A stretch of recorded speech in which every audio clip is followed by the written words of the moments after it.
Are you worried about filling out the application for the PMP exam? I get that. There have been times when I have told my students that filling out the application takes longer than the exam itself. Please just consider that a bad joke. The purpose of that bad joke is to help you prepare for filling out the application, because I do not want you to have a bad experience. Before you begin, I do need to offer this disclaimer. The application and the contents, and requirements for the completion of the application, are all at the discretion of the Project Management Institute, PMI. The requirements to qualify to take the PMP exam are also subject to the guidelines as defined by the Project Management Institute, PMI. The PMI is the absolute final authority. When in doubt, please visit www.tmi.org and take a look at their handbook. Here are some items to have available in order to complete your application. Your resume, to remind you of where you worked and what you worked on. Remember, you can only go back 8 years. If you were a project manager 20 years ago, that experience does not count. Sorry. Status reports. Like your resume, the status reports reflect what you worked on and when, making it easier for you to describe your experience. You do not provide the status reports with your application. This is just for you. Contact information for the people whom you worked for or with on the projects that you are using for your experience. A spreadsheet to help you calculate and allocate your hours of experience. You can access a version plus more tips on pmstudent.com on the PMP CAPM page. Here's an example of that spreadsheet.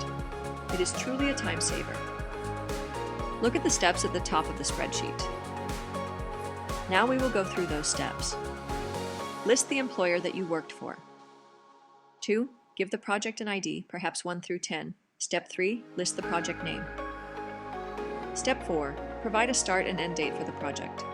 Step 5. Enter the total months you worked on the project. Step 6. In net factor, enter the percentage of time you spent on the project. Step 7. The spreadsheet will calculate the hours and distribute those hours across process groups. Step 8. Change the allocations by adjusting the distributions for each process group.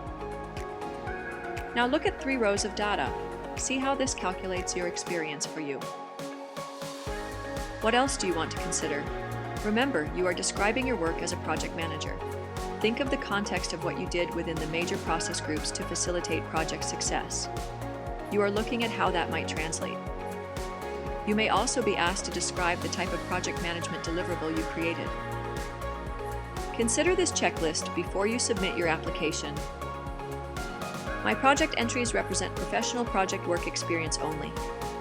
All of the projects I've included are listed individually. I have not listed multiple projects as one entry. I've included the true title of the project or basic descriptor of the project purpose, not my role on the project, in the title field.